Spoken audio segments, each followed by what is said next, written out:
हम लोग बहुत छोटे थे, 11वीं क्लास में कॉलेज से निकाल दिया गया। लोकनायक जयप्रकाश जी जो जेपीएनआईसी है वो एक भावनात्मक है। आप कर्मानी नेता सदन बोल रहे थे विरासत की और विकास की, ये हम लोग के लिए विरासत है। बातचीत से तो बड़े बड़े मसाइल निपट सकते हैं माननीय बाबू। साथ ही साथ जिन लोगों ने उनको जेल में डाला वो तो आपके बगलगीर बने हुए हैं, वो तो आजकल सबसे ज्यादा आप उनसे सबसे ज्यादा इलू इलू कर रहे हैं माननीय बाबू। एक बहुत ही गंभीर और एक ऐसे शख्सियत से जुड़ा हुआ सवाल है जिसकी देश की आज़ादी में बहुत बड़ा योगदान रहा, और वो शख्स कि आप कल्पना नहीं कर सकते हैं जिसने जीते जी हमेशा जान को जोखिम में रखकर देश के माननीय अध्यक्ष जी बहुत बहुत धन्यवाद। आपके पीठ से मुझे बोलने का मौका मिला और बहुत भावनात्मक है माननीय अध्यक्ष जी। आपसे तो बहुत कुछ मैं सीखता हूँ, एक जिंदगी में कई जीवन जीने का जो तरीका आपसे सीखने को मिलता है तो बहुत कम लोगों को दुनिया में मिला हो। इसलिए अध्यक्ष जी लंदन वाली बात वहीं पे है। नहीं अध्यक्ष जी, मैं उसको दिल से कह रहा हूँ, लेकिन आप कहीं कहीं प्लास्टिक वाला चल रहा है ना तो समझ नहीं आता कि असली है कि नकली है। लेकिन यहाँ चलिए विषय पे सिर्फ ध्यान प्लीज। एक ऐसे सवाल पर जी को अपनी जिंदगी पूरी जिंदगी जान को जोखिम में रखकर, हम लोग बहुत छोटे थे, 11वीं क्लास में कॉलेज से निकाल दिया गया। लोकनायक जयप्रकाश जी जो जेपीएनआईसी है वो एक भावनात्मक है, पक्ष हो या विपक्ष हो। आप किसी से पूछ लीजिए, जयप्रकाश जी को दौर भी मैं देखा हूं जब हम लोग बच्चे थे। नहीं, किसी बिल्डिंग से किसी महापुरुष के महत्व को तुलना नहीं किया, उनका महत्व रहता ही रहता है हमेशा। अध्यक्ष जी देखिए, अध्यक्ष जी जो उनका हमेशा उसका सम्मान रहता है कि दोनों उनका व्यक्तित्व इतना बड़ा होता है कि किसी छोटी चीज के साथ उनको 3 बार जांच हो चुकी है। मैं एक बात बता दूं उनके बारे में, केवल मेरे पक्ष और विपक्ष से बहुत सदस्य होंगे जो जयप्रकाश जी को नहीं जानते। मुझे सौभाग्यशाली हूं, मैं लोहिया जी को नहीं देखा था, मैं नेहरू जी को नहीं देखा था, लेकिन जयप्रकाश जी से मिलने का भी, उनकी सभा कराने का, उनके साथ बैठकर बात सुनने का मुझे सौभाग्य मिला है। और 8 साल से जेपीएनआईसी इसलिए बंद कर दिया गया है या उसका काम जिस पर 80% सरकार कह रही है कि 80% काम हो चुका है और मात्र कभी कभी 90 कह रहा है, 10% और 20% की वजह से इतनी खूबसूरत इमारत जो केवल उत्तर प्रदेश लखनऊ की नहीं देश के लिए, आप कर्मानी नेता सदन बोल रहे थे विरासत की और विकास की, ये हम लोग के लिए विरासत है। आप भी माननीय संसदीय कार्य मंत्री जी जानते हैं, आप भी कहीं ना कहीं भावनात्मक जुड़। मैं इसलिए कह रहा हूं, इसमें जो नौजवान विधायक बैठे हैं, 77 से पहले कोई नौजवान विधायक बनने का सपना भी नहीं देख सकता था। देश की दूसरी आजादी की लड़ाई की शानदार योद्धा जयप्रकाश जी का वो छात्रों का नवनिर्माण, गुजरात से जो आंदोलन चला, उस आंदोलन से कितने नौजवान आए जो देश में बनाने के लिए और देश में कुछ करने के लिए नया। एक बिल्डिंग से क्या मतलब है, वो तो बहुत बड़ा है ही है, लेकिन उसको यहाँ क्यों जोड़? मतलब ये है, मतलब इसलिए है कि मतलब है। हाँ बताइए। मतलब ये है कि जयप्रकाश जी किसी दल और पार्टी के नहीं, देश के लिए बहुत बड़े, तो सभी कई बार उनको माननीय अध्यक्ष जी ऑफर मिला है कि उन्हें पद दे दिया जाए। वो शख्स थे जब देश की आजादी की लड़ाई के बाद जब देश की सत्ता की भागीदारी हो रही थी तो वो शख्स थे जो सत्ता को लात मारकर गरीबों, किसानों, नौजवानों के लिए सत्ता को छोड़कर समाज के लिए जीने का काम किया।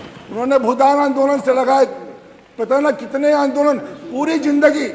माननीय अध्यक्ष जी वो ऐसे शख्स थे जो 1942 में भी नौजवान थे और 77 में भी नौजवान थे और मरने के बाद भी नौजवान बन गए हैं।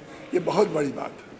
इसलिए मैं कहना चाहता हूं, आप पता कर लीजिए बाबा को महात्मा गांधी ने क्या कहा था, जब करो और मरो, ये वही देश है जो 1924-25 में चौरा चोरी कांड के बाद। बात सही है, लेकिन इस विषय ये ग्राह्यता पर माननीय अध्यक्ष जी मैं इसलिए कह रहा हूँ, उससे कौन विमत है?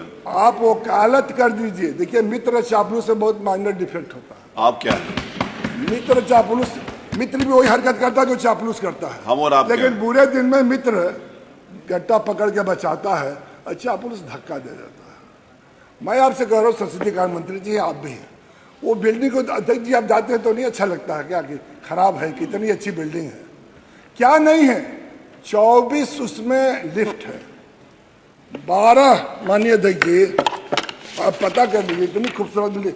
आप इंडिया इंटरनेशनल सेंटर में मुझे भी जाने का सौभाग्य मेरा, सेंटर यूनिवर्सिटी से पढ़े, 12 एक्सीलेटर है, 4 एक 2000 का रहने वाला क्षमता का हॉल है, ऑडिटोरियम, एक 1000 का है और 2 500 का है।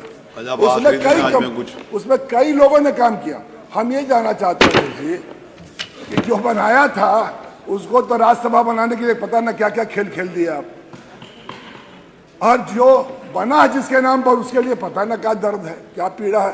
मैं तो संसदीय कार्य मंत्री से कहूंगा कि आप नेता सदन से हम लोग कमेटी बना लीजिए, पक्ष विपक्ष को ले लीजिए, जो हम कह रहे शुभारंभ कर दीजिए, जो रुका हुआ है तो बहुत खूबसूरत भवन है।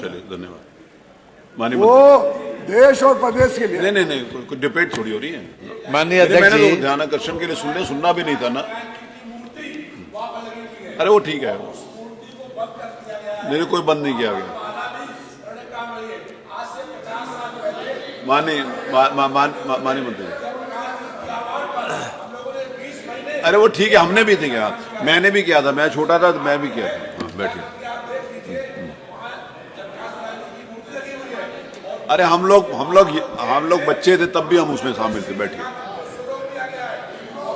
अरे मेरी बात सुनिए, जो जयप्रकाश नारायण आंदोलन में जिन्होंने विरोध किया था, जहां पर जयप्रकाश नारायण का आंदोलन शुरू हुआ था, जिस कारण से आज आपके दोस्त हैं। बैठिए। माननीय अध्यक्ष जी,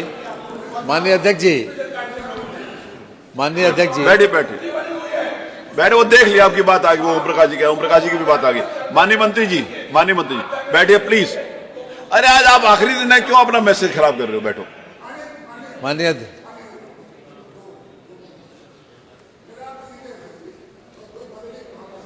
ईमानदारी से कह रहा हूँ, मैं ये भी नहीं कहा मुझे श्रेय स्रोत मिल जाएगा, मेरा क्षेत्र भी नहीं है, लेकिन एक बड़ी इमारत जिस पर सरकार दिखाई जाए, ये क्या राष्ट्रीय क्षति नहीं है?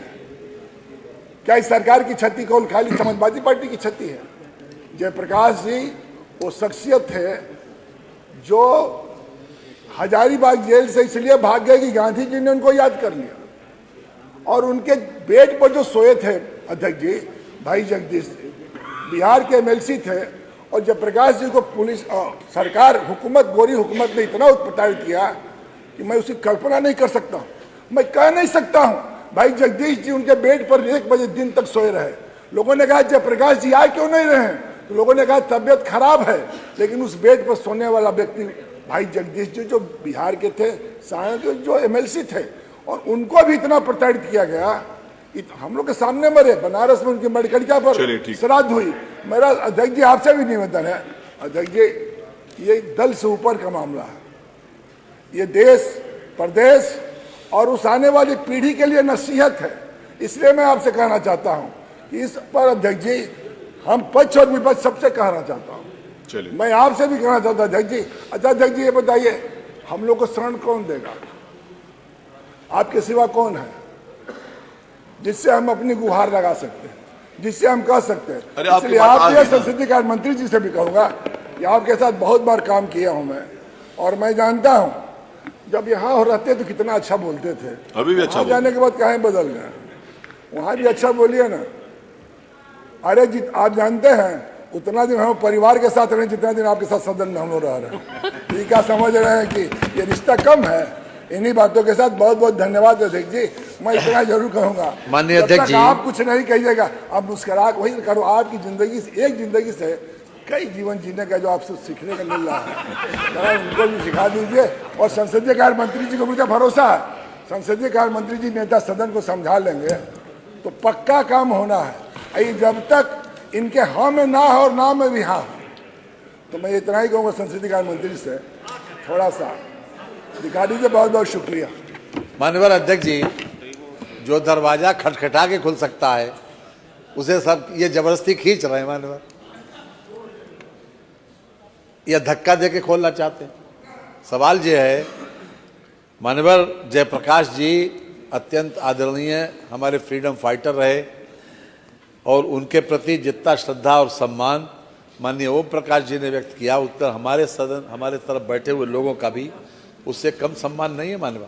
और हर फ्रीडम फाइटर के लिए है मानवा, और वो उनका तो विशेष स्थान रहा। वो गांधी और जी के ज़माने के थे और हर तरीके की कुर्बानी उन्होंने, किस प्रकार से उनका बचपन बीता। और मैं तो उनसे मिलने के लिए अलग से जाता था, 2-3 बार अलग से मिलने के लिए खास तौर से गया, वहाँ तक गया कदम कुआं जहाँ तक वो रहते थे। खैर वो बहरहाल उसका कोई मतलब नहीं है। यहाँ पर जो विषय है वो केवल ये है कि उनका जो भवन है उस विषय के बारे में मैं तो आपसे कहता हूँ, जो विषय मैंने आपसे कहा था उस वक्त भी कहा था जब ये बैठे थे वहाँ आपके पास, कि जो व्यक्तिगत रूप से आप लोग उनसे मिल के बात कर लीजिए। मैं समझता हूँ कि कोई न कोई समाधान निकल आएगा, लेकिन यहाँ पर विधानसभा में हम आपकी भावनाओं को पहुँचा देंगे। लेकिन सवाल ये है कि जैसा शुरू में कहा कि आप जो दरवाज़ा खटखटा के खोल सकता है, आप उसे धक्के से खींच के खोलना चाहते हैं।